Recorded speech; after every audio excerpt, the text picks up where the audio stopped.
everyone. Happy Thursday. Happy spring. Instagram is letting you guys know that I'm starting a live. Namaste. Hi, everyone. Happy Thursday. Welcome, welcome, welcome. Today, I'm doing a join live, another join live with Ven, and it's going to be continuation of a couple of weeks ago. We did a live about love and unattachment. What's the meaning of love, and what's inside the love? Have you ever thought about it, guys? Like, when we think about love, as everything in the universe is basically energy and vibration, did you guys ever think if we kind of open up love or really deeply feel the vibration or the energy of love, what's inside it? Is there anything inside the love? Or in another way, if we can really sit in the word of love, Love. We all want it. We think it's magnificent. But what's the vibration of it? And in the love that you guys are feeling right now with your feeling body, with your feeling body, what's attached to the love? Can you tell me?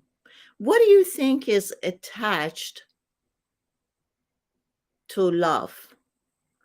And if there is anything attached in love, in that vibration, would that love still be unconditional love? Would that love still be unconditional, or would it be pure? This is the question I have from you guys. So the topic of the day, non-attachment love, it means there is nothing attached to it, right? So in the love that is non-attached, there is no need, right? If we attach one of our needs into love in that package, the package is not going to be pure anymore. The package will not be pure anymore. Let's see. Let me open up. By the way, guys, I'm also live on YouTube. Okay. Hi, Arya. Hi, everyone from YouTube. Parvane. Sarjan, you can message me on YouTube or here. Thank you. So, is any of your needs attached to love?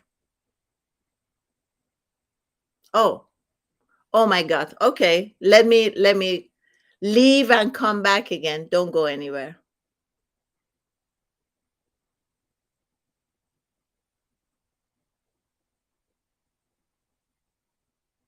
Sorry, guys. I have to restart again. Hold on one second.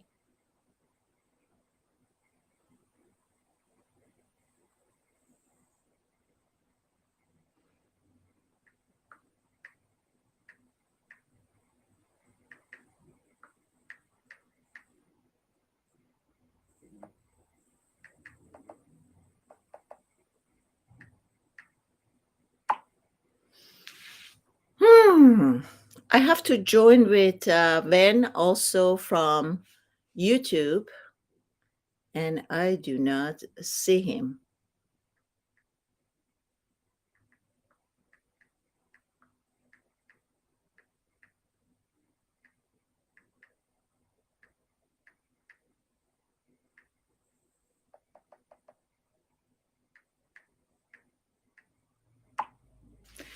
Or maybe I should also end this live and then, because I don't see him over here.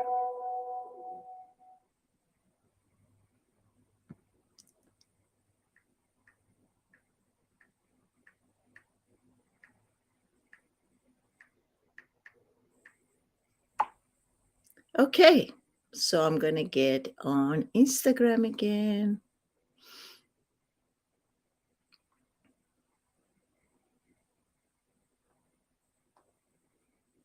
Hold on, sorry about delay. Hold on.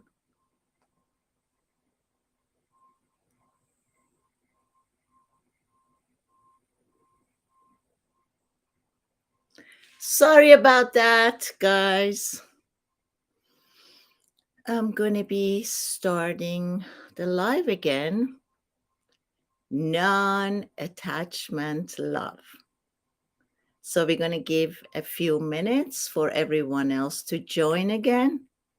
And then we're going to go.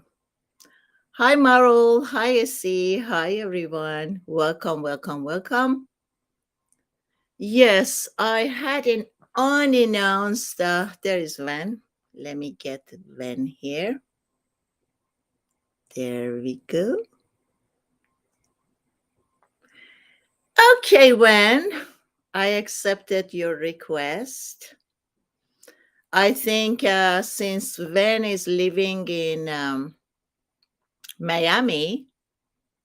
Oh, there he is. Hi, Van. Hello, how are you? I'm great. How are you? Doing well. Trying to figure all this out. Okay, so shall we just go on Instagram?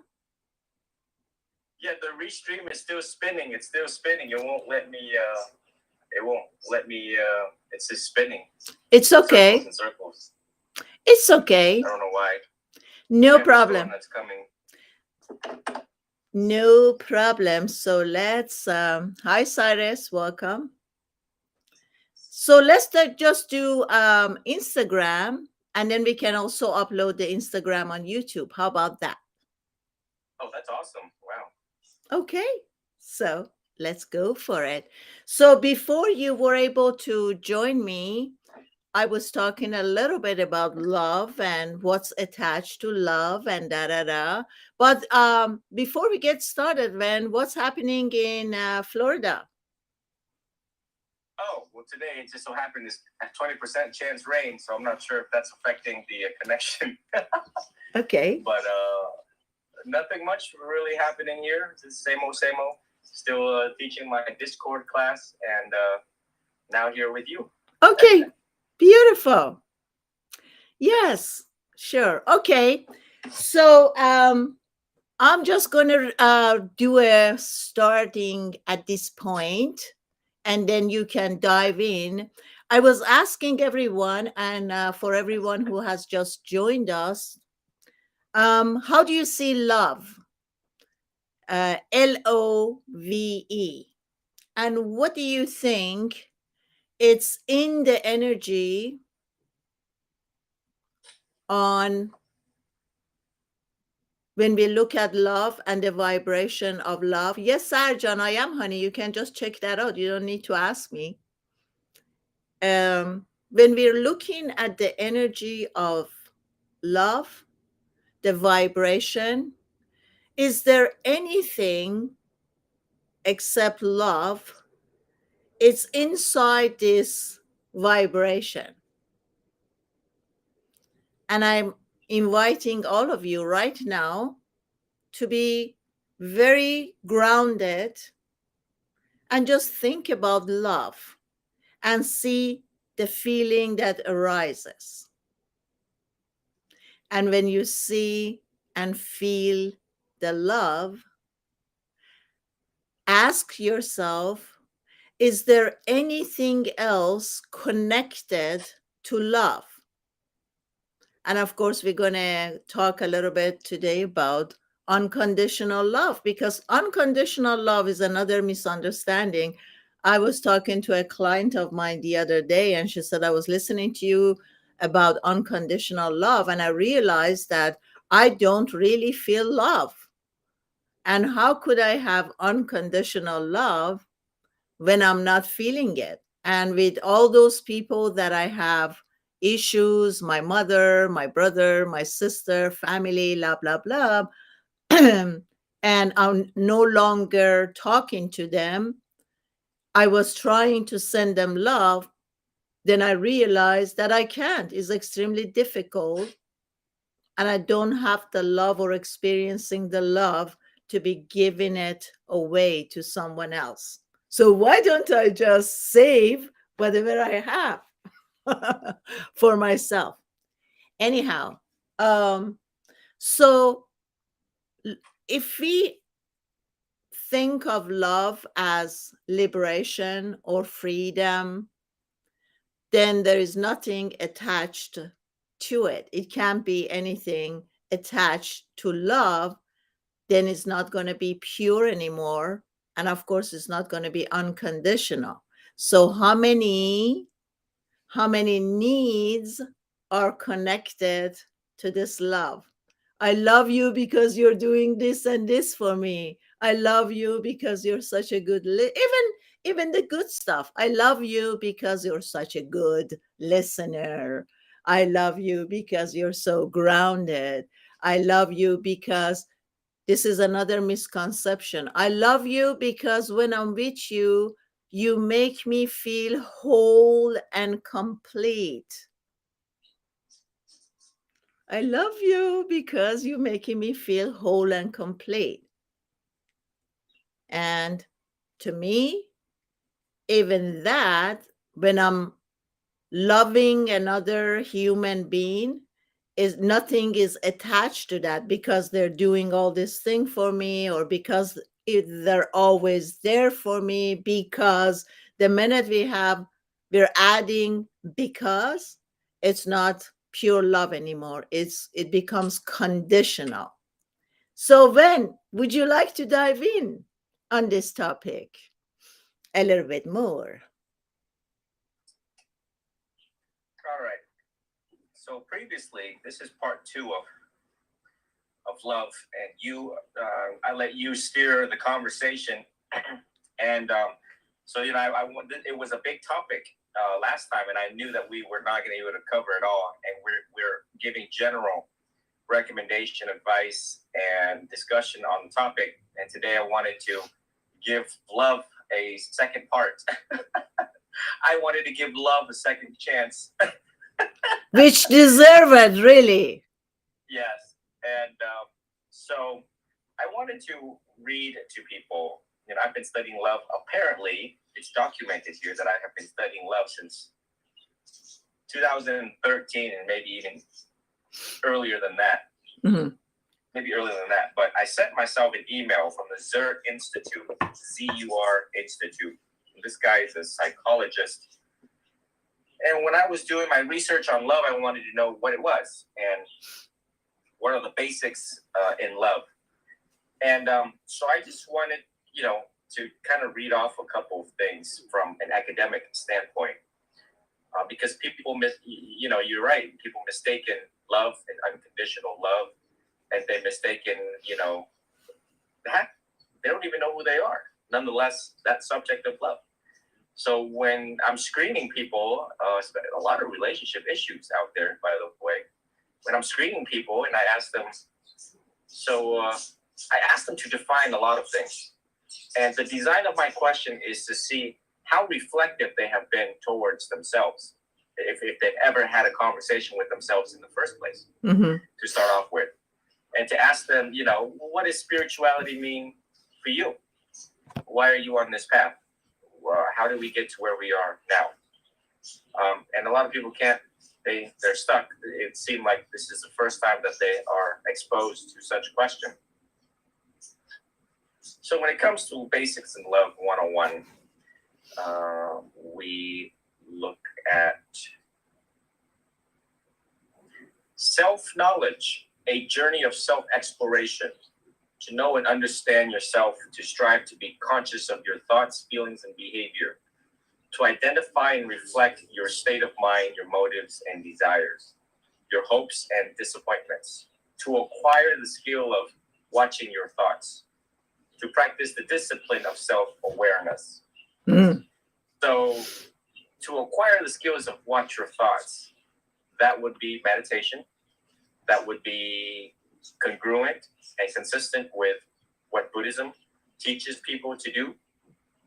That's because in the heat of the moment of fighting, they don't watch their thoughts and they don't also watch their speech.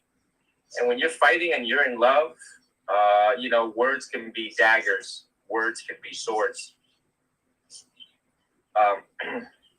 Then we have a balance here, the definition of balance, which is acts of wholeness, to find a healthy equilibrium between the forces and desire that operate on us and within us, to juggle solitude and society, work and play, giving and getting, consolidation and innovation, and openness and skepticism, to seek a balance between embracing and celebrating creativity and energetically our lives and accepting our mortality. Every word here is really deep. I'm not sure if it's striking our listeners, but it is very deep to me. It's people really got to dive into these types of definitions when they are in the active pursuit of love. And it's one of the toughest things. It's a test of humanity. It's a test of a man and a test of a woman to try to love unconditionally, because we have so many skills that needs to be perfected. Well, as to perfection as much as possible, being human. Of course, no one is perfect, but cultivating them on a scale of 8 of 10. Ideally, you want a scale 8 of 10 on everything here that they describe, which includes the lover's personal investment in your emotions, right? Trying to dive into your understanding your emotional life, within your body to nourish your physical being, in your friendship to love and be loved by others other than your spouse, in your family to spend significant and quality time with your spouse, children, parents, grandparents, blood relatives, in your community to contribute and volunteer in your community, in nature to recognize your bond with the natural world, in your ethics and morality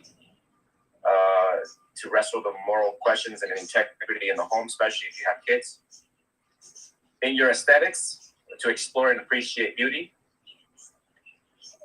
kind of like Sudi, always beautiful, in your solitude, a solitary communion, in your vocation to identify your calling, and in your spirit to tend to your soul.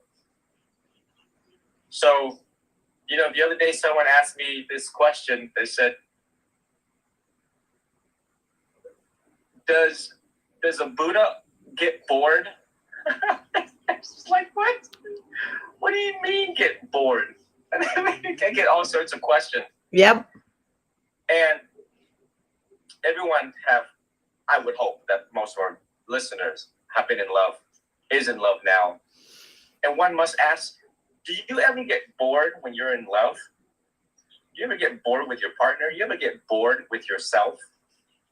And clearly, just from the checklist that I have been reading off here, and that's just me reading just one sentence. In front of me is a whole paragraph per each element. And so, clearly there's so many to do. So I wanted to finish this off for a second here, because it will be the basis and foundation of our talk today. But that was a lot, Vin, don't you think? Like, A oh lot. my God, you got to do This all is where these things to be loved and feel loved. That's so many things that we have to. now we get into the more intimate stuff right here. This is where people go, huh? Oh. Mhm. This is called the community of care. Okay, so community connection. To debunk the myth of family self-sufficiency that the nuclear family must and can provide economic, physical, emotional sustenance. Support, a source of help, to call on trusted elders, friends, consultants to provide the kind of help once available from wise grandmothers, grandfathers, tribal elders, family doctors, priests, rabbis, monks. To eradicate the idea that family must solve all their problems on their own. We have a lot of issues. Everything I'm reading out of here are commonly seen problems that you and I have heard amongst individuals and as family units across the board. Then we talk about sensuality, a celebration of the senses, to be gentle and attractive to your lover, to open all the senses to the sensual experience, to smell, to a non-sexual touch, taste, see, hear your mate, and not only during moments of sexual intimacy, to expand the lover's connection. And believe it or not, there is something called mindfulness sex. And when we talk about, again, when we talk about sex, sex is important component in a relationship. And with the existence of pornography and the internet, it opens all sorts of portals and doors to cheating and, kind of steering away from what's in front of you, which is your partner. So they have come up with mindfulness sex so that, you basically hone back in mindfully within your senses to channel all of that energy towards the one that you love right in front of you. I don't know, for some odd reason, people either get bored, that they lose the fire, they get into fights, they lose the fire, they can't solve their problems, and they just kind of stray away from each other slowly. Mm. And at the first identification of that straying, if you don't reel it back in, sometimes some couples could really be out a little bit too far, and it's kind of difficult to reel back in after that. Then the next one is sex, a more than physical act, to focus on openness and vulnerability, not only carnal lust. Not about techniques, positions, scores, or frequency. To seek a physical and spiritual union through sex. To lose the self in the other. To feel united for a precious moment before we return to our separated state. That's really deep. Ven, hold on 1 second before you move Sure. on any further, because Sure. as you're saying this, what I'm thinking is that even when we have sex, like love, that we say, okay, there is something called unconditional love. And in unconditional love, nothing is attached to it. And then if it is, it's not going to be unconditional and it's not going to be pure love anymore. Same concept with sex. I think for us, again, we attach so many things into the sex. Like when we're having sex, how empty or full we are.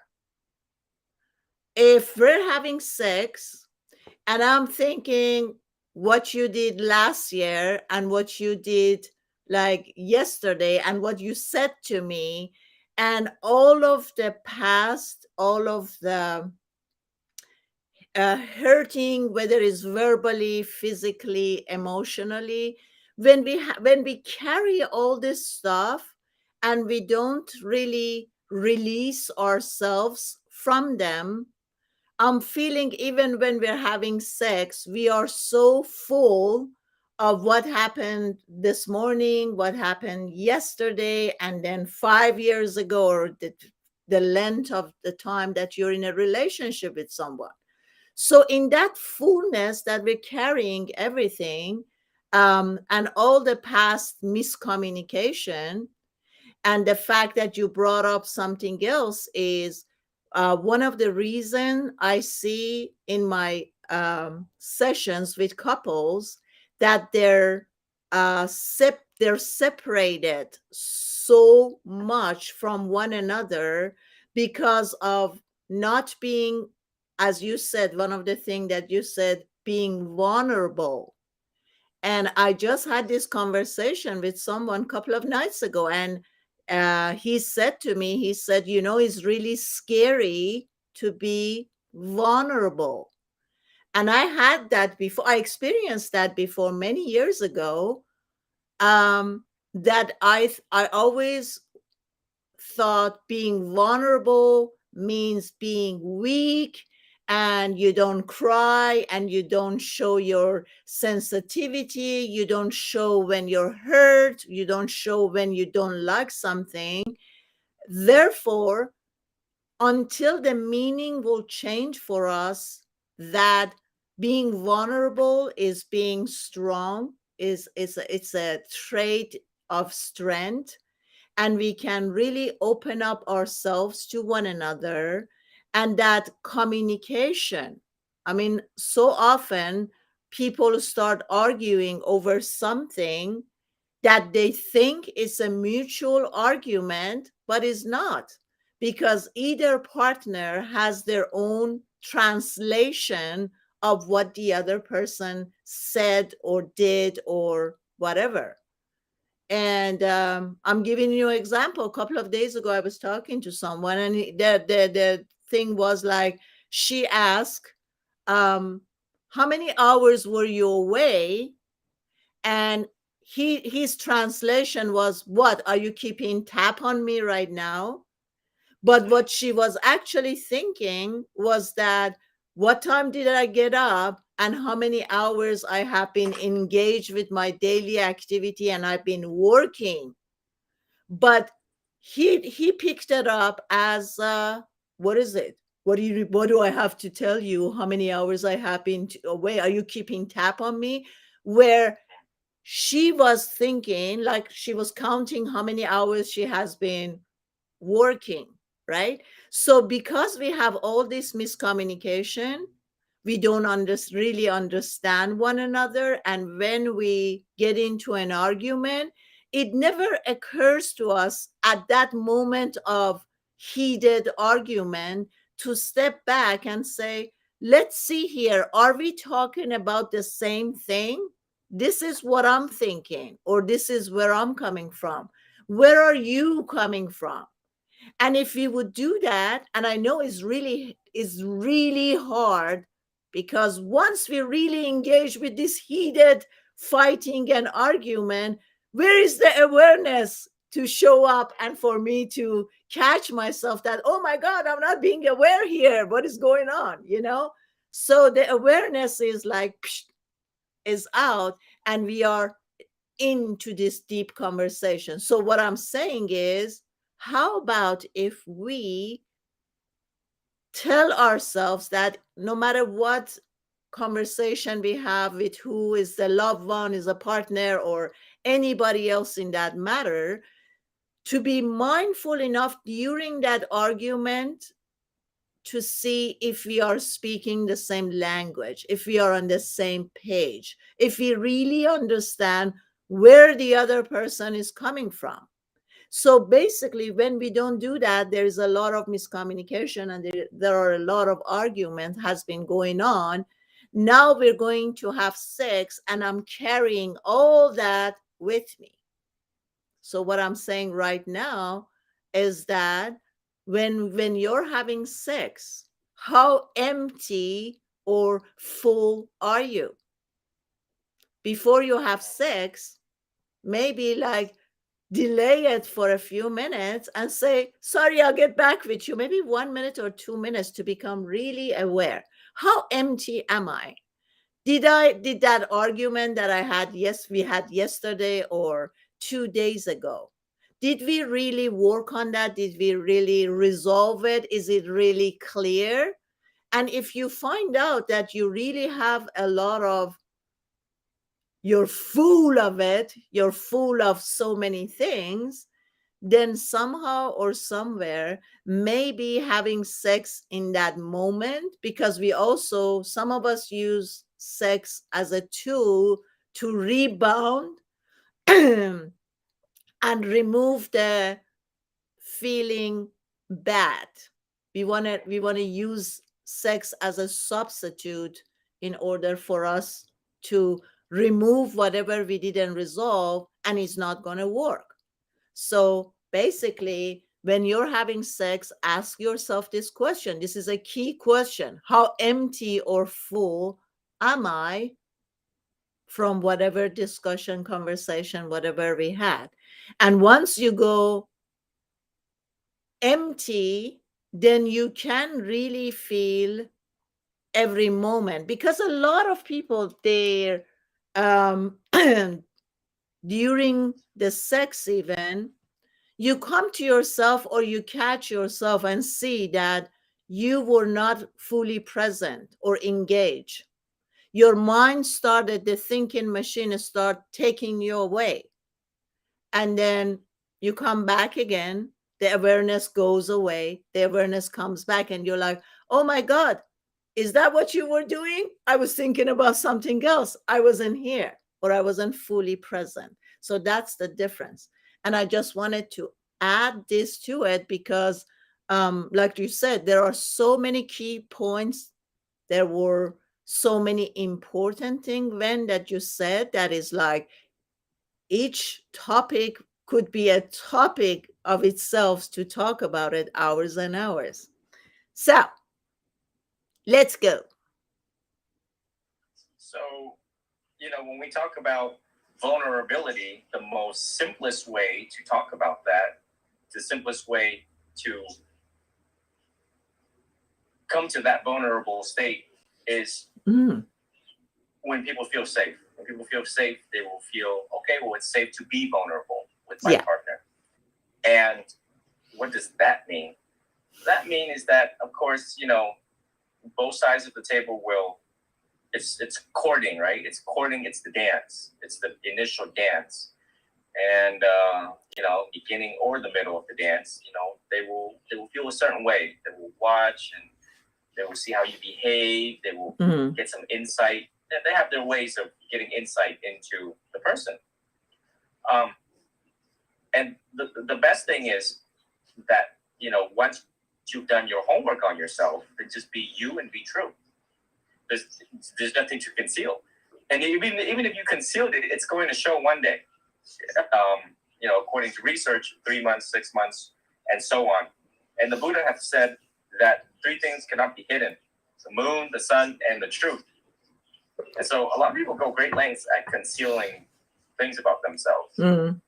So this is why the road to spirituality is important, is because once you've done your homework and you know who you are, and you have accepted and loved who you are, before you get into, engaging in relationship with other people, then you're confident. You're fully confident going into it. So, honesty is very important. This also touches the subject of honesty, as to how honest we are to ourselves. Nonetheless, honest to our partners or people that we are courting or wanting to get to know. But yeah, so everyone can see the links of influence here. Spirituality, doing homework on yourself, securing the knowledge of yourself, confident who you are, and everybody loves a confident person. She knows who she is, she knows where she's going, she knows where she's been, she knows where she's going and who she wants to go with, and likewise with the male half. And then once they feel safe, they feel safe enough to be vulnerable with you, and that's where all the fireworks start going off. That's where the deep, intimate connection can happen. The bridge to bridge the gap between the relationship.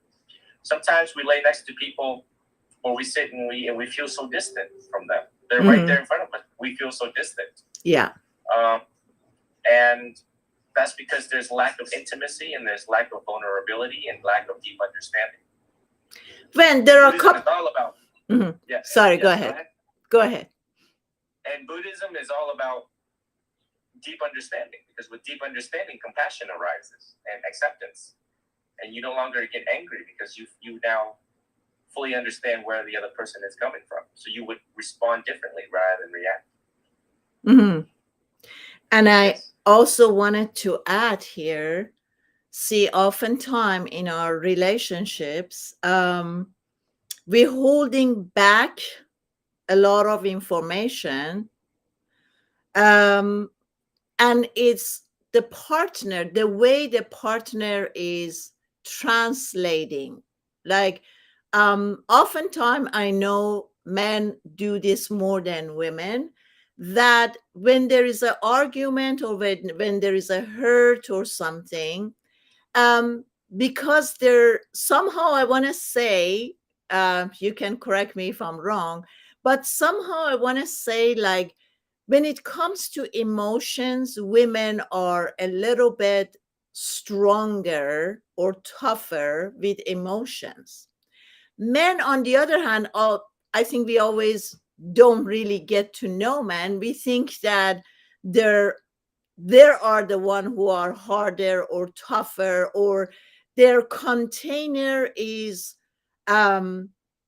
emptier to pick up, like, judgments, or like you're not being good, or arguments or discussions. I find out that men are generally less tolerant towards argument, and they want to end the argument as quickly as possible because they can't tolerate it. On the other hand, we as women, we love argument, whether, even though if we say, like, oh no, I don't like argument, who likes argument? But let's be truthful and let's be honest. Like, we can go, is like the twin flame situation, that we never forget anything. 10 years ago, when you forgot to buy me a birthday present, 15 years ago, you forgot to wish me happy Valentine. As women, we never, ever forget this thing. On the contrary, you can just be really mean or do something to a guy, by the next day is out. He doesn't even remember it, So because we are so different, when we are in the middle of argument, the guy just wants to finish it as soon as possible. So it's like, okay, yeah, you're right, or whatever. And as women, we want to continue, but we didn't resolve this. So basically what I'm saying is understanding human being, and understanding, I don't want to generally say all men are like this or all women are like this, but understanding the differences. So when we are arguing, I have to understand, like, where is the other person coming from? A lot of time we have cultural clashes, right? Like, I'm Persian, I'm Iranian, we're coming from a culture that is very warm. We are like talking too much. We don't know space. The concept of space doesn't mean anything for Persians. We are so much in each other's space. What are you doing? What are you thinking? What are you acting? What are you behaving? What are you eating? And it's like too much, right? So when, as this warm, talkative, no space culture, we're coming with someone, for instance, who is in Europe, and they really have understand the concept of space, then we're going to clash. This is a culture clash, because They like to take their time. They want to be quiet. They want to be integrate. They're like, I really have to have my space, and these are my boundaries, and blah, blah, blah. So oftentimes what I'm saying is that when we're arguing, we don't know the other person values. And this is so important, guys, because if when I'm saying something and you don't respond back right away, my translation could be do you disrespect me, right? And for the other person, something just happened and I didn't like it. It didn't make me feel good. I want to take some time out. I want to be in silent and quiet. I want to integrate it and see what was this about and what's the best way to go with it. So I'm not getting that, oh, by me not answering you right away, your translation comes at I am being disrespectful. And it's during this deep conversation that we have with one another that we stop. If we can only stop in the middle of argument and really listen to the other person and see that what are their values. And once I know that's their values, then my behavior is going to be different. I'm going to have more understanding. I think the reason we couples get into so much argument is because they don't really um, listen to the other person, and they don't know what their values are, because you everyone values are different. Everyone's translation of what they hear, the way their mind and ego translate it and give it a meaning, for all of us that meaning is very different, right? And if I don't know where you're coming from, what your values are, then there are two different human beings. They're arguing over something that is not something that they're arguing about, and they're not even aware of it. And keep in mind that a lot of time, this is what I always say. I said, when two people are arguing, is never about what they're arguing about right now.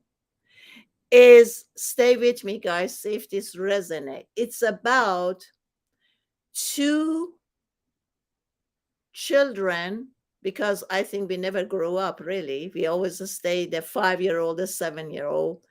Whenever we have been wounded, and for that wound that's still open, it could be happening 10 right now, it could have happened 10 years ago or 20 years ago, but because that wound never worked on or never healed, now we are arguing. I'm showing you my wound, and the other person is saying, oh, you think you have been really wounded? Look at my wounds. I've been like tortures, and this and this and this and this happened to me. So the argument is never about what's going on here. It's always about I am being wounded, I'm being hurt, nobody is hearing me, nobody is seeing me. And it takes a lot of awareness for us to realize that. What are we really arguing about? I realized that this whole time we are dissecting the anatomy of love and how things unfold the way that they typically do in half of the marriages that fail in America. Wow. To have your insight, I mean, both of our insight, we both have loved before, not each other, but, we've fallen in love in our previous relationships. And of course, before I became a monk. And I sat there and I was like, she's so right. All the little details that you have described, it was like watching myself unfold in those relationships all over again. Mm-hmm. Today's talk is a very profound talk. It's worth listening again for our viewers, because it needs to marinate in. Sometimes it's not what you say, it's how you say it. There are so many techniques, there are so many strategies to navigate in a relationship skillfully that you can literally get a PhD in love. Mm-hmm. That's what marriage therapy is, study the science of love. And while you were talking, it also strikes me that about the attachment, because that's also part of our title today, is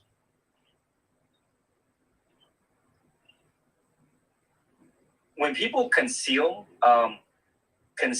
information, like you responded. When you conceal information and when you hide and you're no longer operating on a uniform level, then we walk into relationships with fear. Mm-hmm.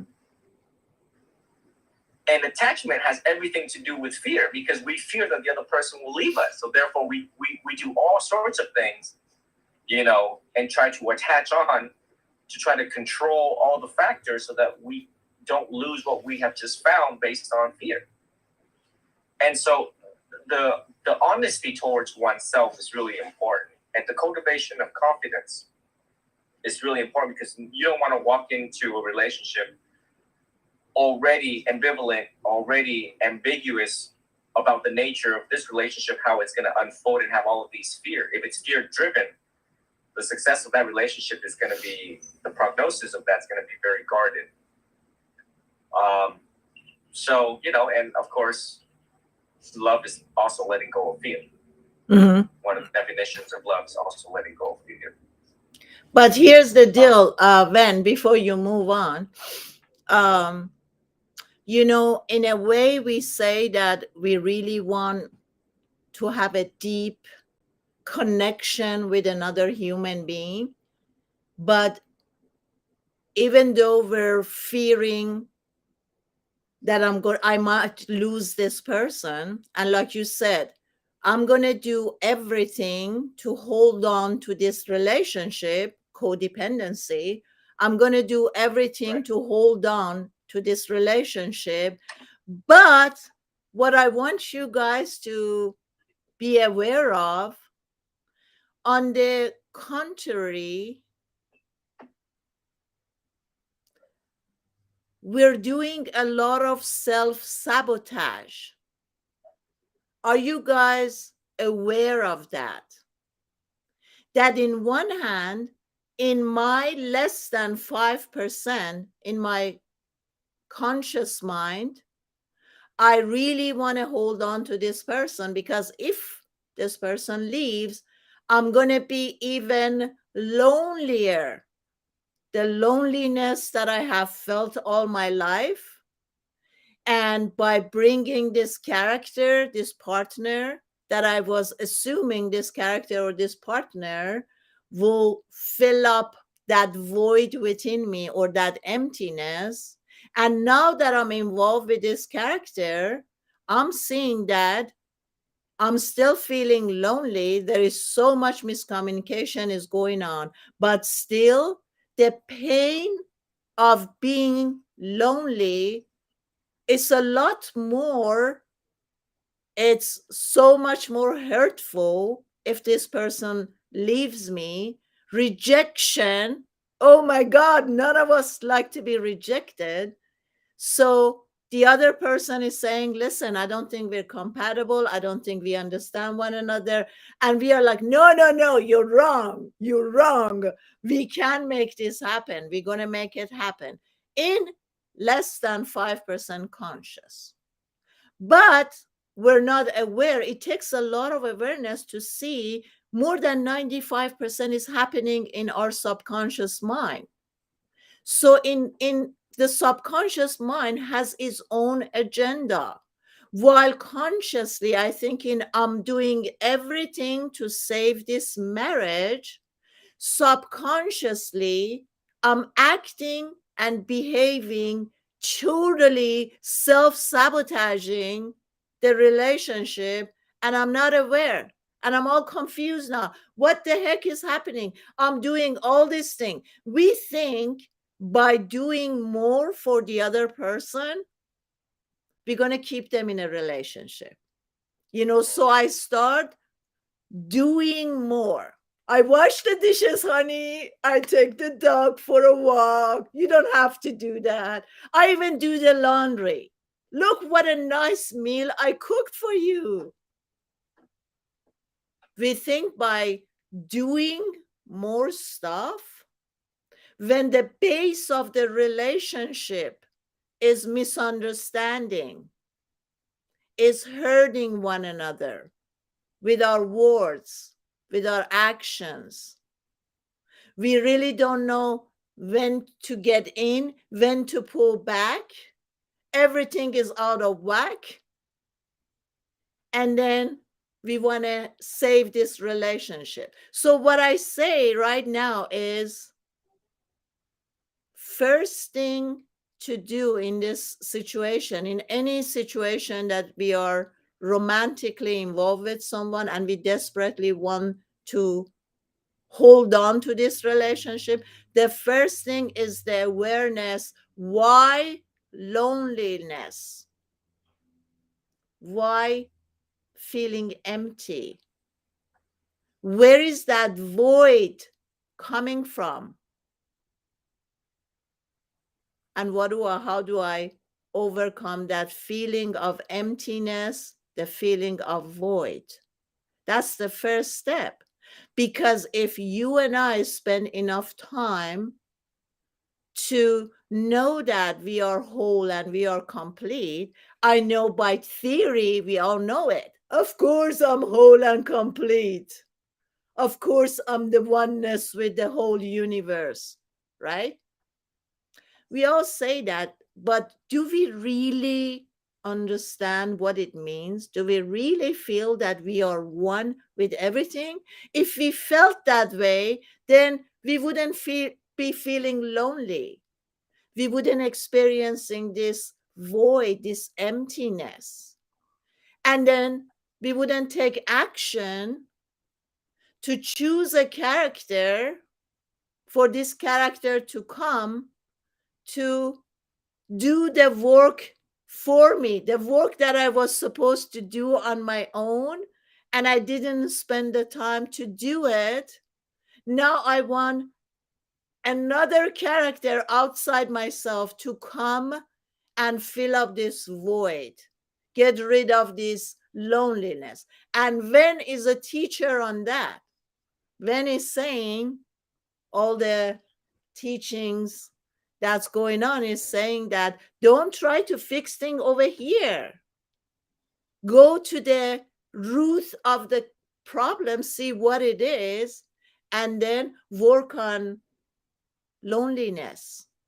If you remove that, then there is no action needed to be taken. You don't need to bring a character and then another character and then another character with a different haircut and with mustache and now without mustache and tall and then short and then this and that. There's no need for that. Then you could be a monk like Ven, right, Ven?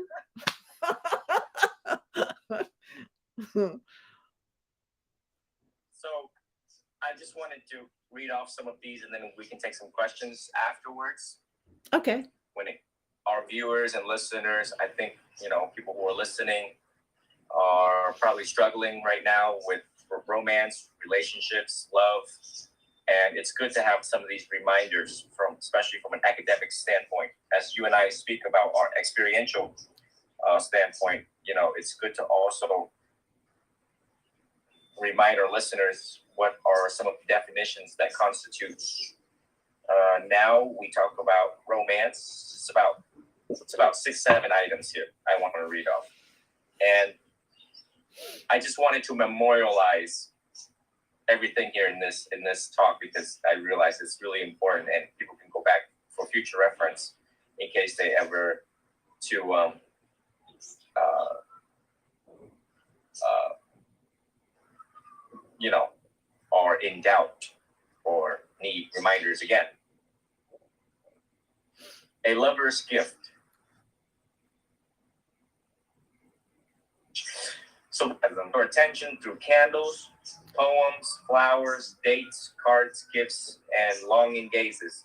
To celebrate the attraction you feel toward your partner through attention and planning. Adoration. A passionate admiration to admire selflessly and realistically. To fully express this deep appreciation to your lover.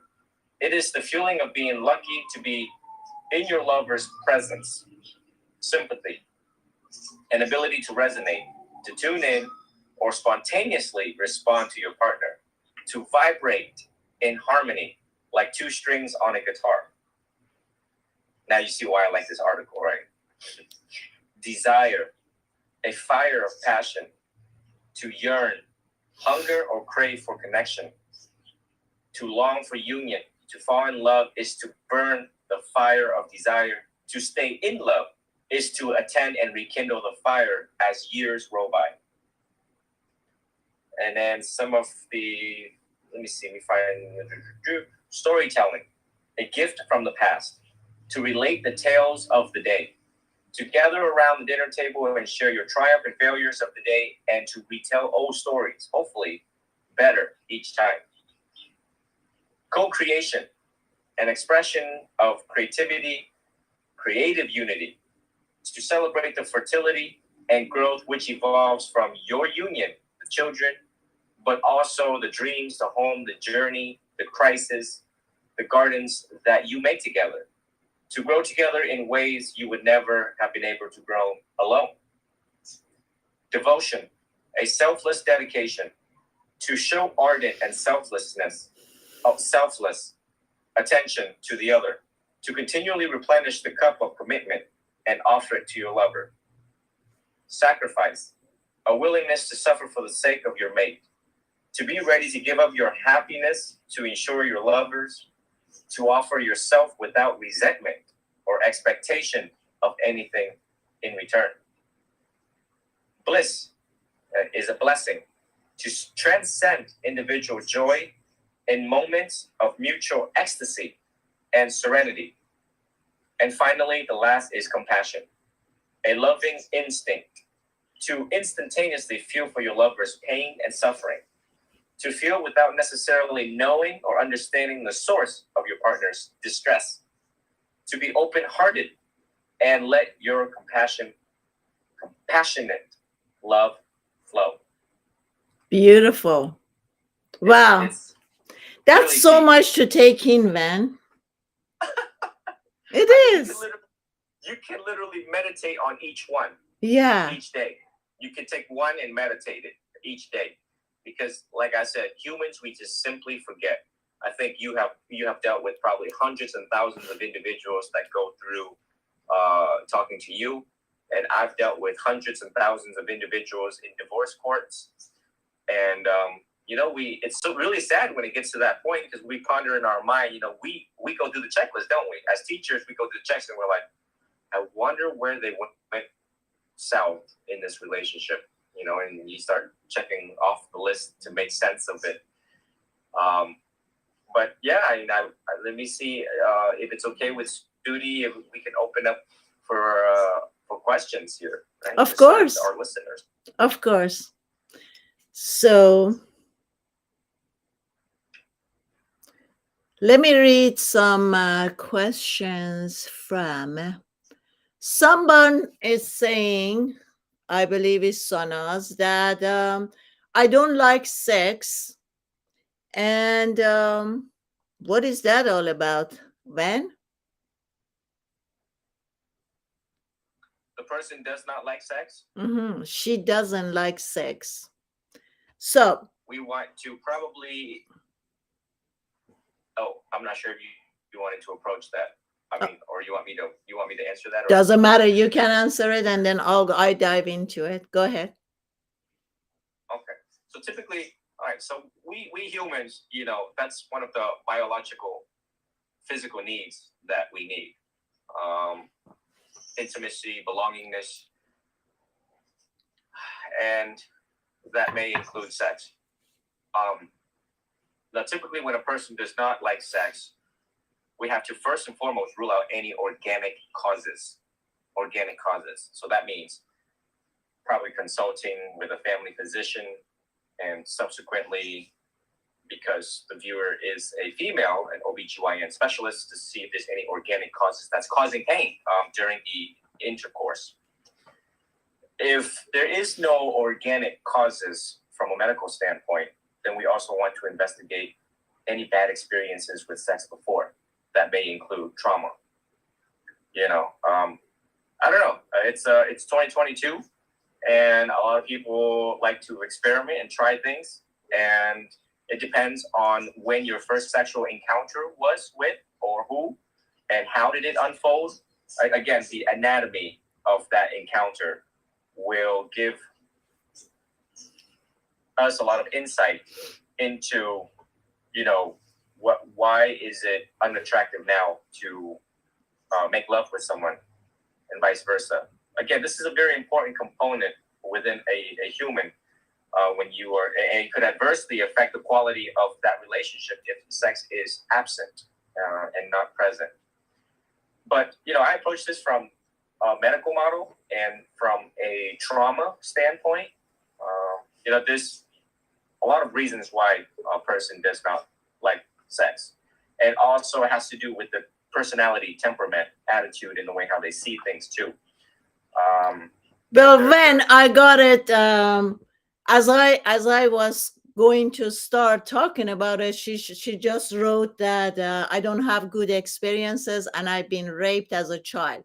Well, obviously, that's the first thing that I would look at when I don't like sex, and it's much more common, or maybe because of all these private coaching sessions that I have done during the years, it's the part, those are people who have come to me that they have been raped as a child. Maybe even the word of rape is going to be too intense, being touched inappropriately, and especially from someone who is close to us. So oftentimes, we talked about this before too, oftentimes when some close family member that I love and I trust, who as a child I would assume they are here to protect me, is touching me in a different way that I might not even know what it means, but somehow I know it's the wrong thing or inappropriate to be touched on my private part. And when this happens, there's a conflict that happens in the mind. The mind cannot comprehend this. This person is supposed to be my protector, and yet the action that this person is taking, it's not showing that. So there's a confusion. Of course, that's the beginning, but there are some other people who are not um, being raped or having this experience as a child, yet they don't enjoy sex.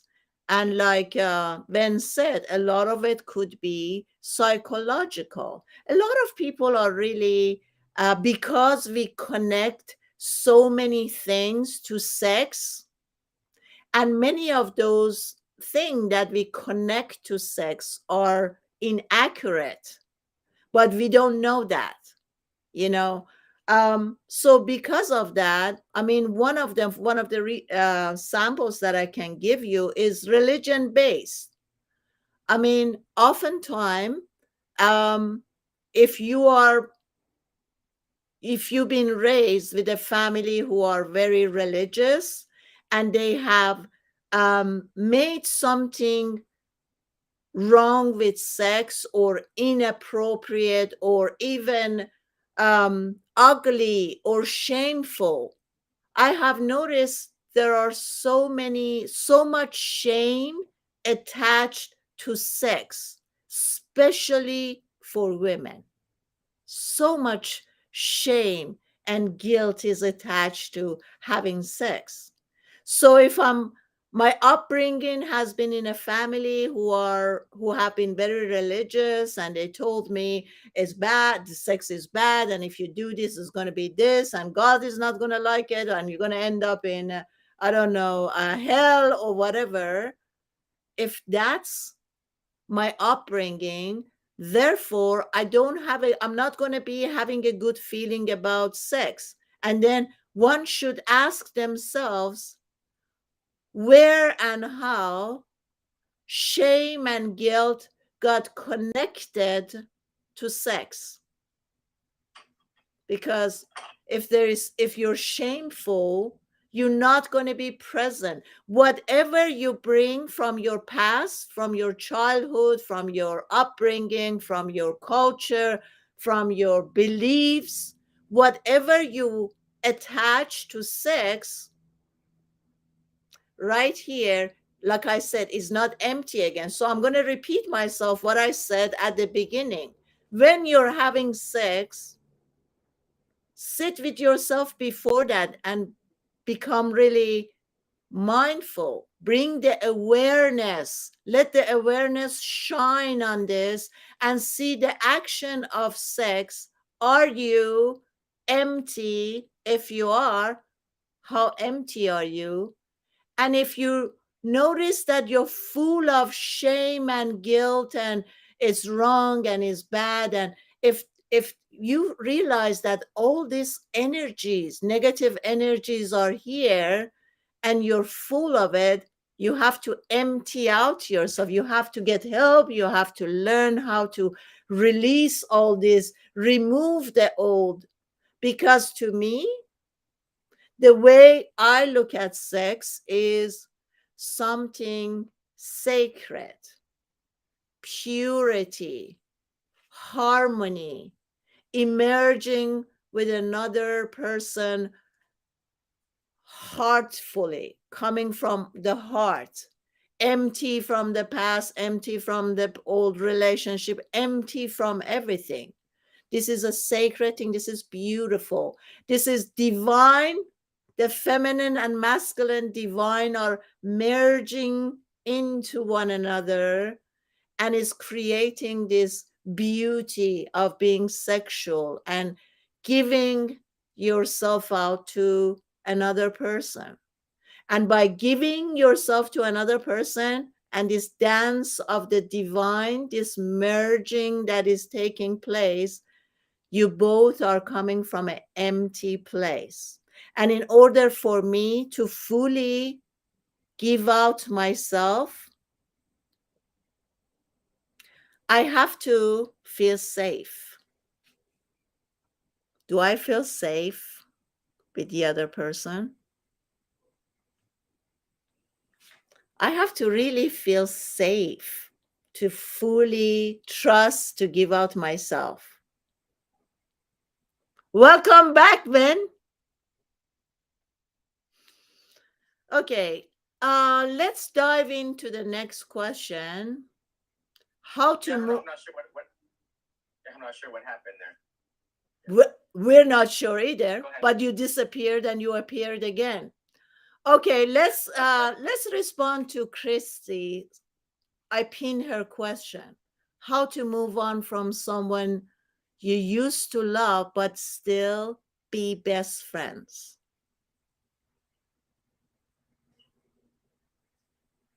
So it depends on how long ago you broke up with this person, and the detachment process as to why we went from breaking up and how we broke up now on the status of best friends. It sounds like you're having difficulty separating the two from the previous the previous intensity of the intimacy to now best friends. The question here is, were you guys best friends before you guys began the intimacy? And how did you guys depart? would ultimately give us more insight into answering, after you broke up and how you broke up determines how do we get back to baseline of being best friends. It can happen, but it just takes a lot of information about both of you. This sounds recent to me. Typically, these questions are recent breakups. So we're lacking a lot of information to answer this one effectively, but I'll give it a shot. You can, no, because best friends hang out a lot. They talk a lot. They hang out a lot. They sit, they eat, they hang out, they watch movies, they share intimate things with each other. So it's a very blurry line when you just get out of a relationship and then you want to, it's very blurry and it's going to be very confusing. It's very confusing. I mean, Sudi and I have probably seen a bunch of these where they move in, they move out, they pay rent together. It's like sometimes I'm even confused about, wait, what's the role here? What's going on here?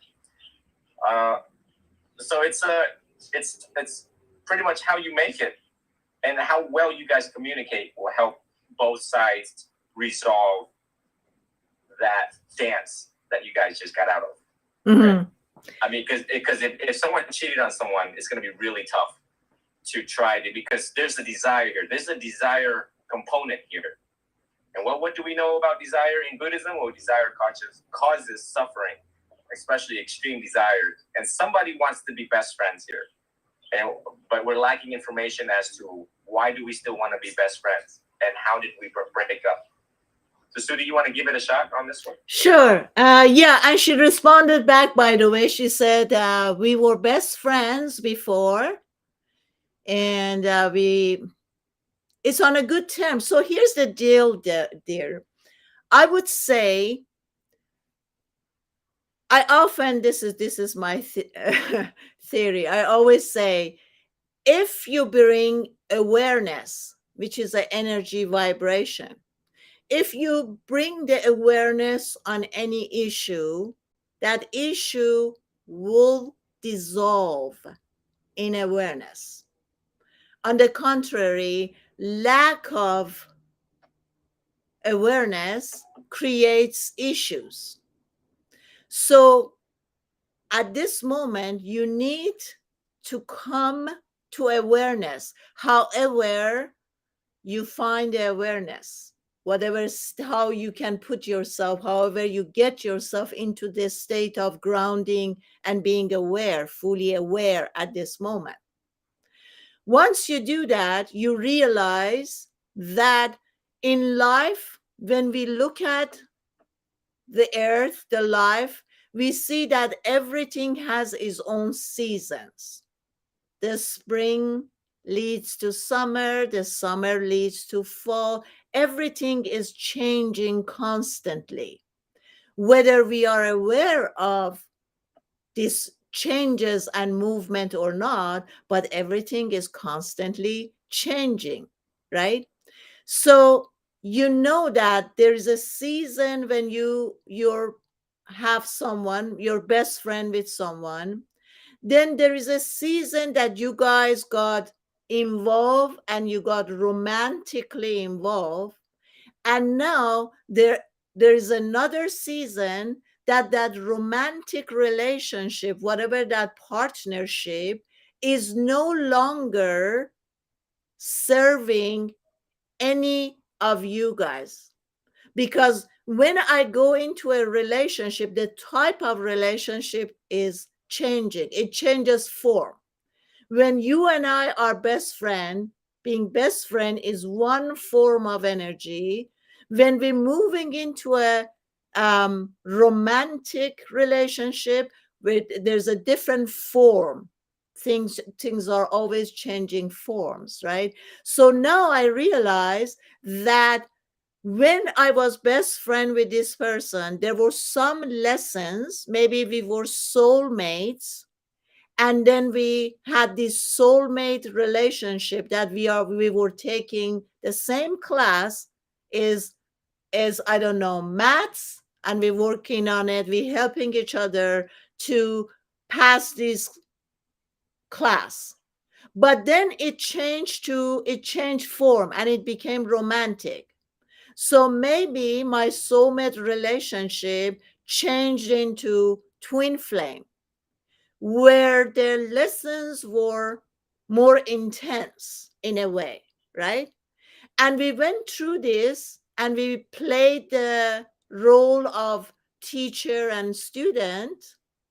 And the lessons that were supposed to be learned have been learned. And now that form of relationship is no longer serving us. Now it's changing again to being best friend again. It needs awareness and acceptance to let go of the type of, even the type of relationship. Was that a soulmate or was that twin flame? To let go of all of that. What were the mutual lessons that we were learning together? And realizing when the awareness comes and is telling you, you know what, that class, whatever it was, is done and over. Now you're starting a new class. If you be able to be connected to awareness, you move this from one stage to another. You move into it with every season that's changing. And as I always say, when spring comes and spring ends and the season is changing to be summer, we don't sit and cry out and are like, oh my God, now the spring is over. What am I going to do? This is hurting me. We don't do that. Why? Because we are trusting in a higher power, the intelligent, the whole knowing universe, that it knows its job, it knows what it's doing. So we're surrendering to that. What if we bring that surrendering to the relationship changing forms? What if I bring that there and I move from a place of why, let the whys go and surrender to what is right now? And this is the form that is taking place right now, to be best friend. I hope that helps you or others in this.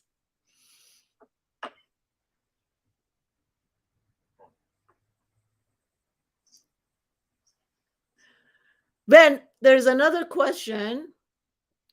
I just walked out of the relationship because caught her talking to someone else.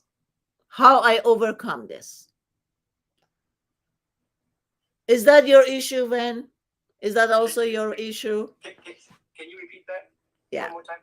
I'm just playing with you. She said, I just walked out of a relationship because I caught this person that he was talking to someone else.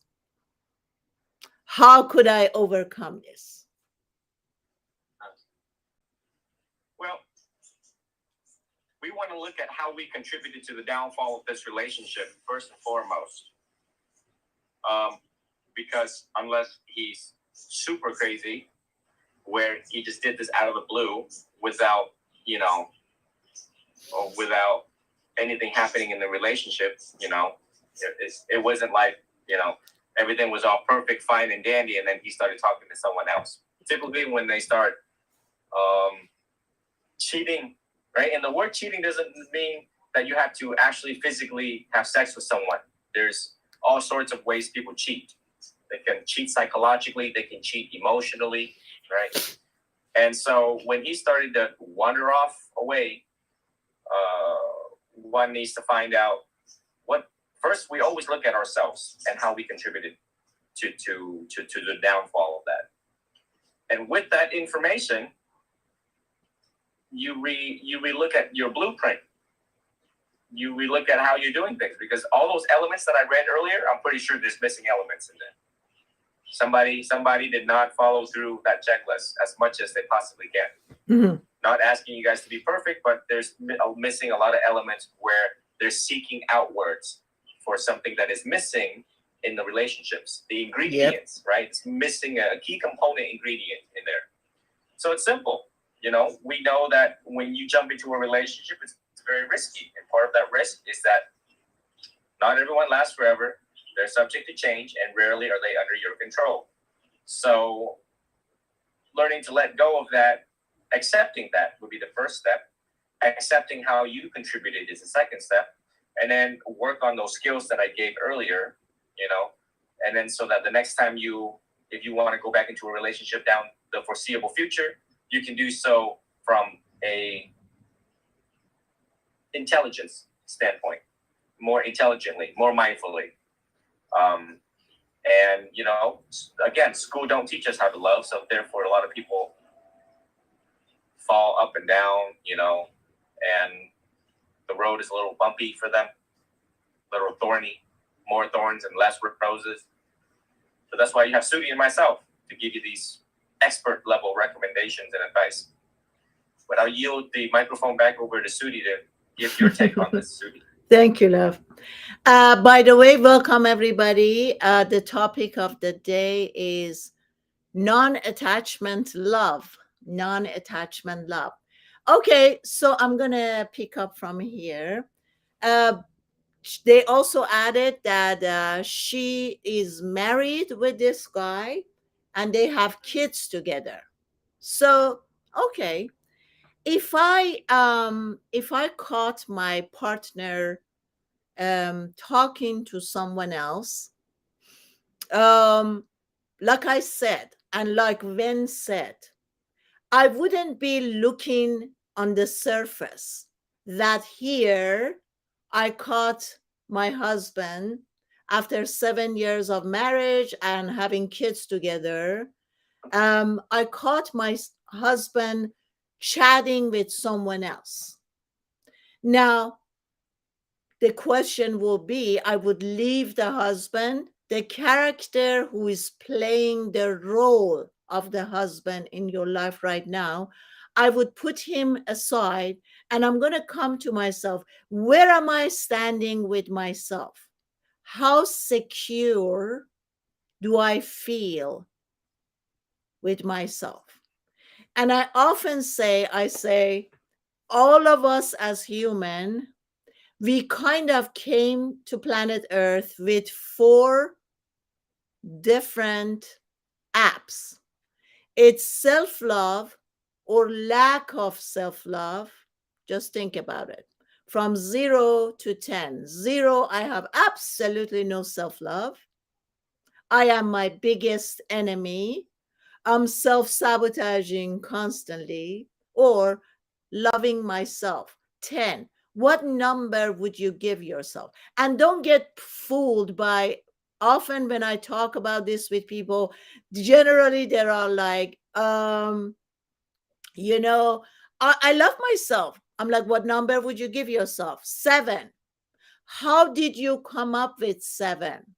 And what or who gave you that evaluation of number 7 in you loving yourself? Oftentimes people say, oh, because I eat healthy, because I exercise, I dress up nice, and I do. These are minor things in self-love. When I'm talking about what number would you give yourself for self-love, I'm talking about how often do you listen to the conversation that your mind and ego has during the day. If at every minute we have more than how many thoughts per minute, how often do you guys separate yourself from the thoughts and the thinking machine? And as you do this, separating yourself from it, do you listen to all this conversation? Now, what form is this conversation? The majority of these thoughts, are they positive, empowering, unattached, no neediness, no loneliness? Where is it? Where is this coming from?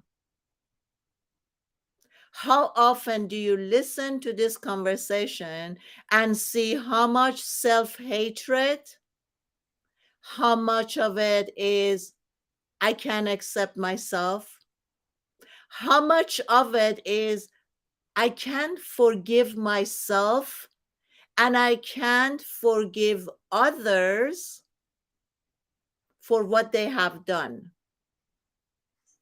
How much shame, guilt, self-hatred, self-sabotage, putting yourself down, you're not enough, you're in competition, you constantly looking to see what everybody else is doing, how many likes and dislikes they get, oh, I didn't make it.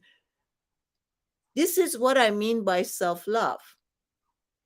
So one app is self-love or lack of self-love. The second one is self-worth. How worthy are you? Yeah, unattached to everything, love. The other person, unattached to all the characters, all the people, all the living creatures outside of you. We need at the first step, we need to let them all go. So, number one, can you please type this 4 apps that I think we all come with? When can prove me wrong? Self-love or lack of self-love, worthiness or unworthy, being deserving or not being deserving, being enough or not enough. If you take these 4 apps and see what number do you give yourself on all of these, because if I don't have self-love, the other apps will automatically open up. Unworthiness is a bypass of not loving myself. Undeserving is a bypass of me not loving myself. Not being enough is a bypass of me not fully loving and accepting myself, right? So, where are you in this? And I would also question the questionnaire, the one who's giving you the number. Mind you, the one who gave you the evaluation, 7 or whatever, was the mind and ego. And mind you, that when you asking the question, is the ego mind who's listening? Is the ego mind who is evaluating? Is the ego mind that's giving you the number, holding on to the old number, or changing the number? So it takes a lot of awareness for me to know the one who is thinking, who is feeling, is the ego mind. And until you don't get access to the main source of the thoughts, the creation of the thoughts, and realizing that you are not the thinker of the thoughts, nothing is really going to change in your reality out there. So if my husband, after 7 years, is cheating on me with 2 kids and all this history and all this bonding, and once upon a time we had all this thing planned that we're going to do this and buy a house here and get a boat and do blah blah blah, all of a sudden I'm noticing that he's talking to another person.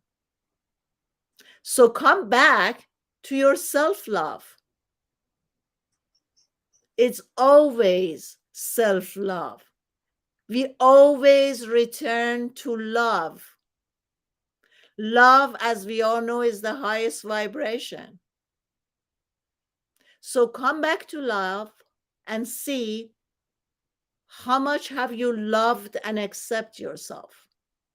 Are you feeling worthy? How do you know that you're worthy?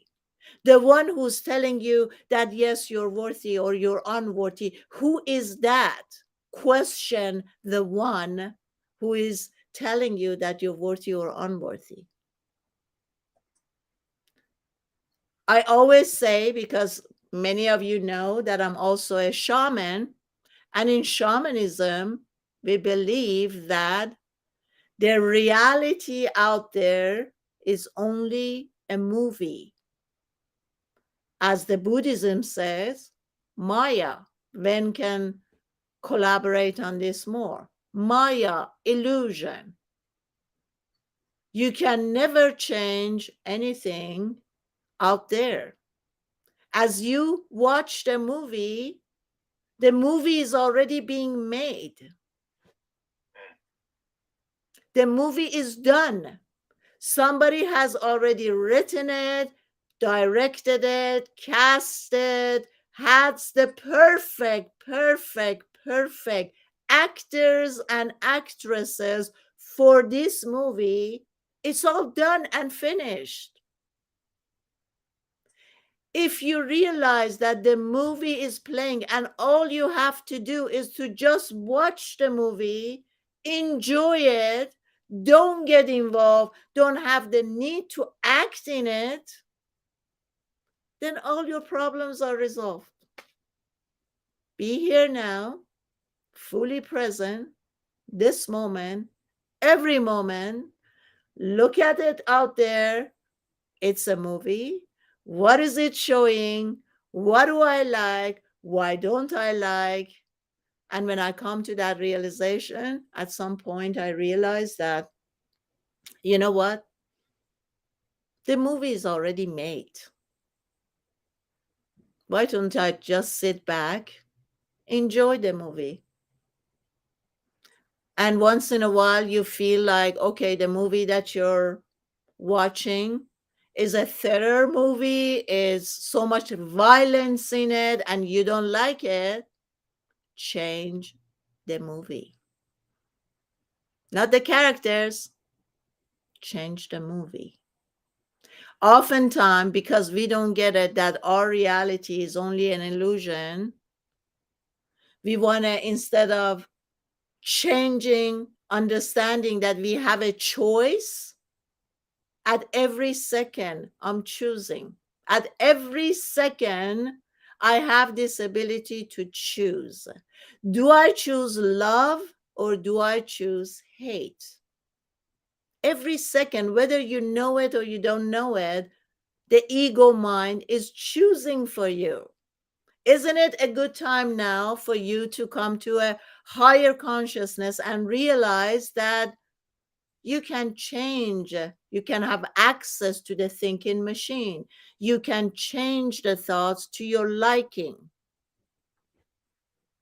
So when you're awfully quiet and mindful. I sit and I look really serious, right? We have a question for me. Question for you. Okay, when you know it's time to move on and someone still loves you, what's the best way and how long does it take? How long does it take? Did you get the question? When you know it's time to move on, end this relationship with someone that you still love them, but you know that it's time to move on and end this relationship. How do you do it? You still love them. And how long? Well, the how long is not a right question, Lovey. How long of what? How long to what? But I'm going to let Men answer this. Well, number one, what is your definition of love for this particular individual? Mm-hmm. And whether or not there's attachment with kids, right? And what makes a person attractive? We find the unattractive nature in order to start distancing and detaching ourselves from this person. To ensure your own peace, you should find enough evidence to compel you to slowly move away. The detachment process, both physically, emotionally, spiritually, everything you can name of, start backing off. Because the fact that you are falling out of love or not wanting to be in the relationship Well, there's issues. You have found evidence that tells you this is not worth it anymore. It's not worth my headache, not worth my heartache. And so the Buddha says anything that costs you peace is too expensive.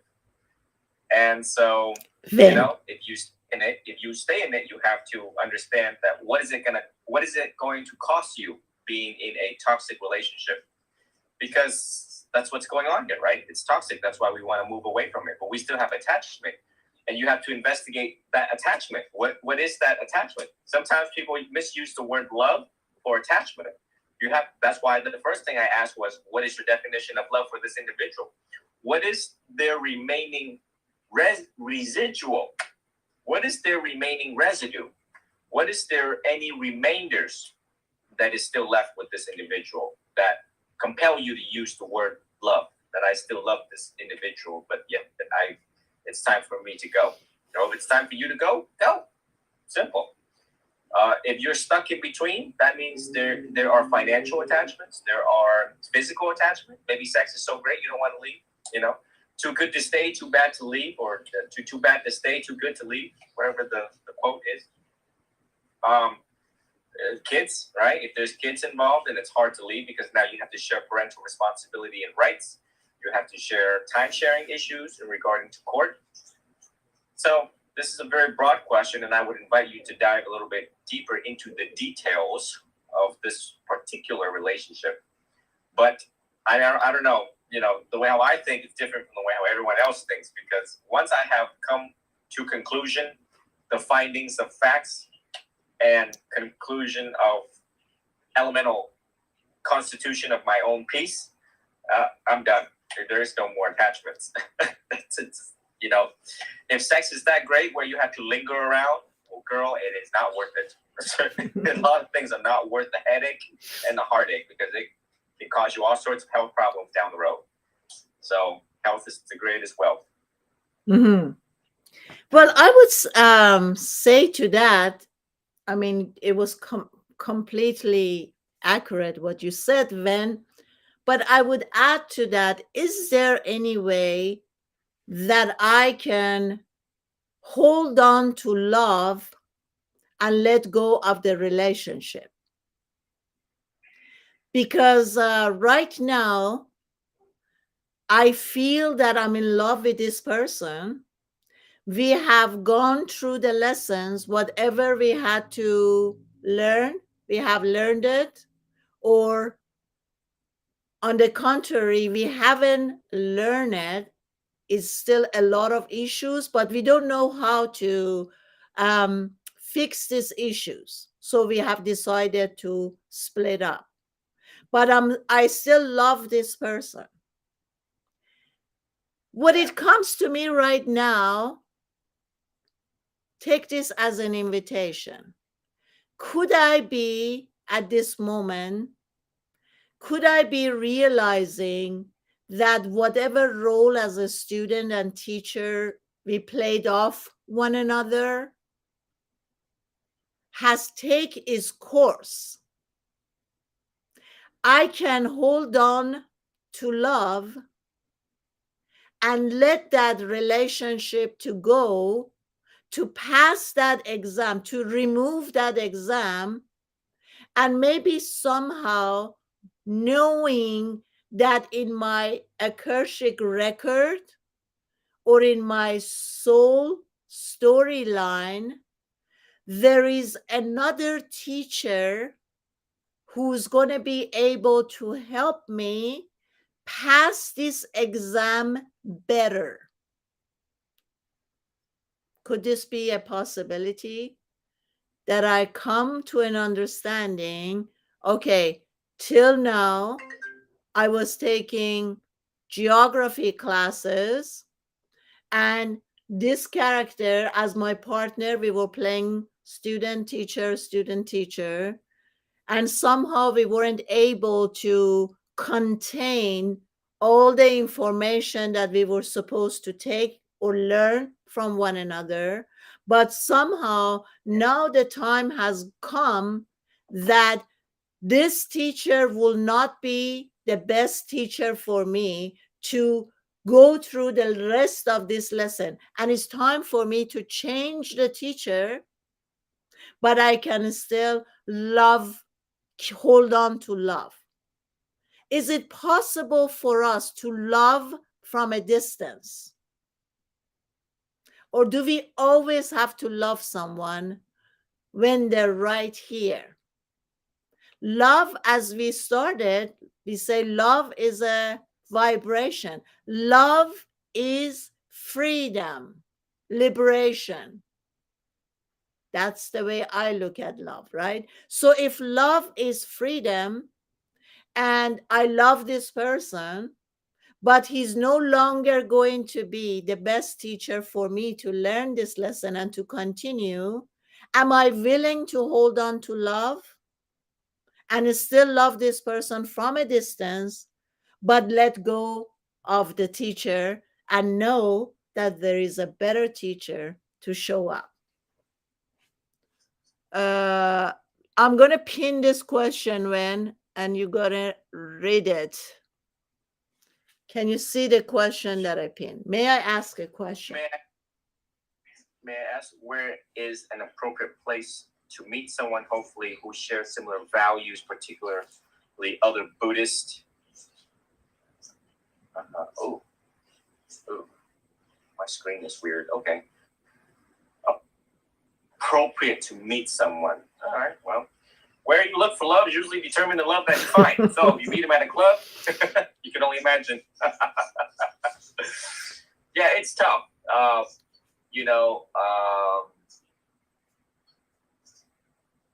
If you create the causes and conditions and be mindful of where you look for love. I mean, sometimes you can even look well, let me be real careful what I'm about to say here, because I'm under the microscope here. All right, so for example, we got something called Christian Mingle out there, right? ChristianMingle.com or whatever. So where Christians meet and they fall in love and they share the same principle, values, and everything that are great, Lord Jesus Christ teaches, and the 10 Commandments, and so on and so on. So when it comes to temple, I mean, so your subconscious, it's really funny the way how it works. And when you have this idea that I'm a Buddhist and I really like someone, and I'd rather prefer someone to be Buddhist like me, to share the same principles and values and following the Noble Eightfold Path through the influence of the Four Noble Truths, so on and so on. Eventually you start to create all sorts of causes and conditions to start looking for someone of that category or classifications or preference. And so it is not inappropriate to surround yourself with other Buddhists. And of course, one of the places to do that is the temple. Of course, you don't want to sit there and be like, hey, how are you? Are you single? during us chanting, But I think eventually, during lunch and during, you'll get to know people. And hopefully you come across one that is ready and prepared to go into a relationship like you, a like-minded person. Also caution yourself, if they're at the temple, they're probably working on themselves spiritually. So you also, don't want to intrude them or, pull them away from what their primary task is. Someone could be in the temple and is working on lust or love, attachment, but then you walk in and then somewhere down the road, they feel attached to you. And and now we have, two broken Buddhists trying to love, two unhappy Buddhists trying to love, and that does not make a happy couple. So it's tough. I mean, I don't see any Buddhist dating websites out there, but maybe you should start one, Ven. Oh God, that would be I was just thinking about it. I was like, where is the Buddhist or monks dating service? In Japan, they have dating service for monks, and that sounds really weird right now because everyone's like, "What do you mean? What are you talking about?" In Japan, they assert their standpoint is that in order for us to thrive, we should have the ability to have family and kids, and be in love and be married. so that Buddhism can thrive in this particular region and country. But from our school of Buddhism, the school of the elders, we would counter that by asking, well, how are we supposed to meditate and look inwards if most of our time is catering to our wife and children? Because everyone who has wife and children knows that they need a lot of attention and supervision and the whole list that I read earlier at the beginning of this talk. But, the ideal thing is, in my head, if we had a Buddhist world where 90% of people are Buddhists, we wouldn't have half the problems that we see in society. But I also invite you, in the event that you wait so long and you can't find someone who is Buddhist and of your preference, Ajahn Chah Supato of Thailand, for his Thai tradition, his name is CHAH. And he talks about being aware of our preference. And you Buddhist, and you meet someone who is Christian or Muslim or whatever the case may be, remember that we inspire through our own change. And so when you're zen and peaceful and, you just know knowledge about yourself, love yourself, truly do, then you may inspire the other person to gravitate towards Buddhism by and through your own actions, by and through your speech, and by and through your mind, the way how you think can inspire other people. So we need not to, put this in a scope where, he's got to be Buddhist. He's got to be Buddhist. If he's not Buddhist, I'm not. Nope, that's a turnoff. Nope, I'm sorry. What religion are you, Buddhist? Oh, I'm sorry. I'm not interested. So it's a very interesting question. I think this is the first one I've had this, but I truly believe that, first of all, when you look in details into Christians or Buddhists, they don't even know what it means to be a Buddhist. They don't even know what it means to be a Christian. What is a Christian? Do you actually follow the 10 Commandments? What are they? Can you recite them? What is the 5th one? What is the 8th one? What does it mean to keep the Holy Sabbath day? Right? So people just like to use these labels, and then we assess and evaluate based on the labels that they say. So it's an initial knee-jerk reaction. And, everything Sudi and I are talking about today is to dive into details. And notice that when questions are being asked to me, I tend to want to know, what does it mean to be, what does that mean, love? What does that mean to you? What is your definition of love? Because all of our PhDs still can't define love, right? PhDs. And so when it comes to being Christian, again, what does it mean to be Buddhist? What does it mean to be a Christian? So define that first before we start having preference as it relates to the quality of your life based on the choices that you're making. But before you make the choice, you got to know what it is, the definition very clearly. That's a really good question. Ben, I would say to the one who asked this question, instead of where can I meet like-minded people, dating service, somebody also said, I don't know if you guys read the comment, someone said there is a dating site called Meet Mindful. So see, you're late now, and the website is already out. Meet Mindful. Yeah, love you. If I knew about it, that means I'm probably not a monk, or I'm probably not practicing right, and I'm probably not a Buddhist under definition of a Buddhist. There you go. So anyhow, I would say, instead of where am I meeting someone else, that you're again referring to out there, the reality that your mind and ego is creating, I would ask, where am I coming from? Am I coming from the ego mind, or am I coming from heart and soul? I don't think what you're looking for is out there. I think what we always look for is within us. And we all know this by theory, right? Is another concept that is misused, and we don't really get it. What do you mean within? What do you mean the outer world is only an illusion? So basically, I would say, where am I coming from? if I'm coming from, like I say, I divide people in from the middle. The right part or the right side is the mind, the thinking machine, and the ego is operating the thinking machine. And if the ego is behind the thinking machine, the lens that it's using is going to be all judgment, black and white, good and bad, right and wrong. So this is the lens that ego mind is using, right? If we switch to heart and soul, as I often say, the heart is very simple. Heart is love, light, compassion, understanding.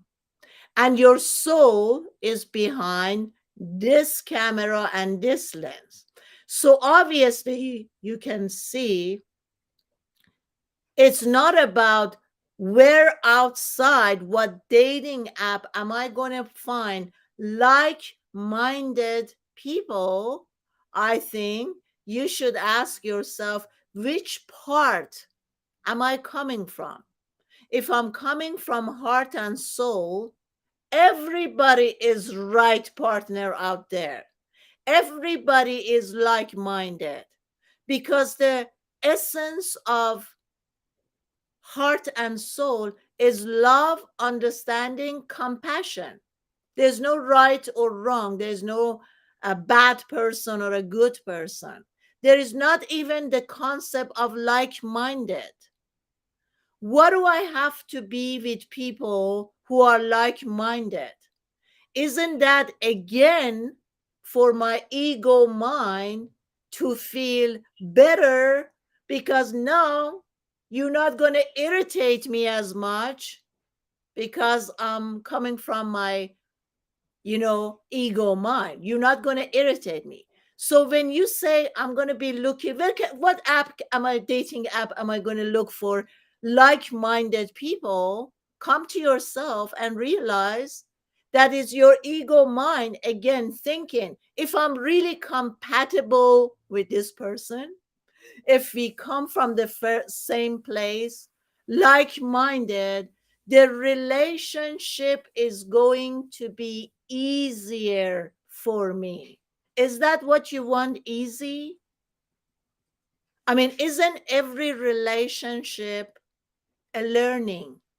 Isn't every invitation that we're sending out is to bring someone for us to be learning, to know ourselves more, to be more open, to understand others, to accept the differences, right? Why do you want someone exactly like yourself? Are you such a great? I often ask myself, man, do I really want another human being to be like me? God, no. Who wants to be with me? You know, I don't want anybody else to be like me. I would like to get to know the differences in people. Everyone doesn't have to be compatible with me. It's for me to see the differences and understand, oh, look where this person is coming from. Oh my God, I never looked at this situation this way. Look at this person. It's showing me totally a different way. So throw away looking for someone that you're going to be compatible, because that person will never come. And all your life, what you're doing, you're just looking. Stop being a looker. And don't ask for like-minded people. Learn to welcome the differences. Then you're very quiet again. Well, you're talking. I really enjoy this session a lot. It's there's so much depth in it, and heck, I'm learning. I'm just like the rest of the listeners. I'm just like I'm really taking it all in, you know. That is So, such. I'm so grateful to you, Wen. It's an honor for you to say, I'm also learning. No, honestly, it takes a lot. And just the fact that you're saying I'm quiet and I'm learning from you, it to me is showing how much you have worked on your ego to say this. And I'm really grateful for. No, I mean it. I mean it. Thank you so much for saying that, because oftentimes, um when we coming from our ego mind, it's very hard for us, because right now Vin has his own followers and I have my own followers, right? So when we come from ego mind, I want to be better. I want to say the most profound things, and I want you guys to like me. But Vin is coming from a total place of really taming his ego, and he's able to say, you know what, I'm learning a lot too, and I'm very grateful for that. Thank you, Vin. That's why I think, Vin, Yeah. our joint lives are never going to end, because you each time you say this is my favorite, and you're boosting my ego, and I'm saying I'm going to do another live with Vin. Well, we all again, we both are very different individuals. That's exactly what you just said earlier. We're different, and we learn from one another. I mean, if we were like-minded, like all the way on point to the level of like, well, we wouldn't be sitting here. And we come from different backgrounds and experience, not just age, but spiritual age, spiritual experience, spiritual awakening, spiritual strength. So it's a lot of components that make up who you are. And there's a lot of components that make me who I am. And where we have stepped on thorns to sit where we are today and helping people so that they don't step on thorns. And what to do after you have stepped on thorns in life. And, I think all of our listeners here are also wanting to learn just like me. I don't know everything. I mean, just because I have 1 million followers, or I sit on a panel of, 40 scholarly monastics, out of millions of monks, I sit on a panel that's only 40 in the world that is scholarly monastics. Doesn't mean I know everything. And actually, the more I read, the more I study, the more I realize what I don't know. Yeah. And it's an easier approach. It's an easier approach to put in yourself in a shoe of, I'm here to learn. That's what people get in trouble in relationships, because they step in and think they know everything. Yep. And, rather than the curiosity, which is, darling, I don't know what's going on today. Can you help me understand where you're coming from with the stress that I'm seeing in front of me right now? You look very frustrated. Can you help me? I don't know. That's why I'm asking. So when we approach like that, softly and with curiosity, and our partner's there to teach us. Matter of fact, Ajahn Chah says, whatever is troubling you, that is your teacher. There, that's really profound. Say that again, Van. Whatever is troubling you, that is your teacher. So if your partner is troubling you, that is your teacher. And you know what? Because they hit all sorts of spots within us, our ego, our walls, our protective layers, our unconscious, our subconscious, everything. And then if our faces is like this, we got much more to learn. If we're able to remain calm, and you're mindful in the present moment, your veins are not popping out of your neck, and you don't want to throw your phone at them, you're good. You're trying to keep it cool. But people come in our lives to teach us something, and it's supposed to make us better. So don't resist it. Accept it. And like my professor said, tell me more. As soon as they say something that is not good or that touches your ego, like you're controlling, you're always angry, you all these you statements are opportunities of change and opportunities to open the door for a possibility of change. So in those moments when someone's like, you are controlling, and that's when I would tell you to say, darling, tell me more, because I'm blind to myself and I can't see things that you can see. Mm-hmm. And how beautiful you can turn the table back around. And next thing you know, you guys are off to a romantic dinner talking about this stuff. And you both will grow spiritually together as the one big flame. Two people, two candles lit as one. Truly lit as one. Beautiful. Well, I also pinned what you just say, your statement, bliss for mommies also repeated what you said, which is very profound. Whatever is troubling you, that is your teacher. How do you guys take your teachers? Is it really about the teacher or is it about the lesson? Why don't we all let go of the teachers and know that we're students here? And like Ben said, it doesn't matter. The more I learn after years of getting downloads, going hours, going into trance and all this stuff, I come to a place to know that I know nothing. I'm just this little curious child who loves to learn, but I know that I know nothing and I'm committed to being a student as long as I live on this planet Earth. Every single day, I'm learning. I'm learning from the dog, I'm learning from the neighbor, I'm learning of the shoppers, I'm learning of whoever we're in contact in a 24 hours. We're learning, and that's beautiful. So the choice is yours, guys. Do you want to be a student? Do you want to let the teacher go and just sit in the class?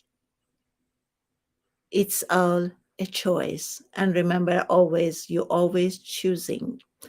Well, I know, guys, we didn't get to answer all of your questions.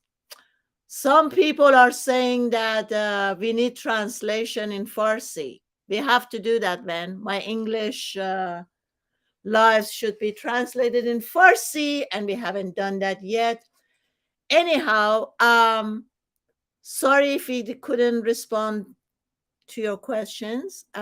We probably, I don't know, it's up to when if he wants to still continue with this topic or not, because I was actually wanted to do the live today about soulmates, twin flames, soul contract. I'm doing this live in Farsi tomorrow for everyone who are speaking Farsi tomorrow at 9 a.m. Los Angeles time. I have changed my Farsi live from 10 to 9 a.m. It's going to be about soul contracts. What is soul? Soul contracts. What's the difference between soulmates and twin flames? So don't miss that one. But maybe I can tempt then to also do a live on this topic. Then? Are you trying to avoid me? No, Oh. no.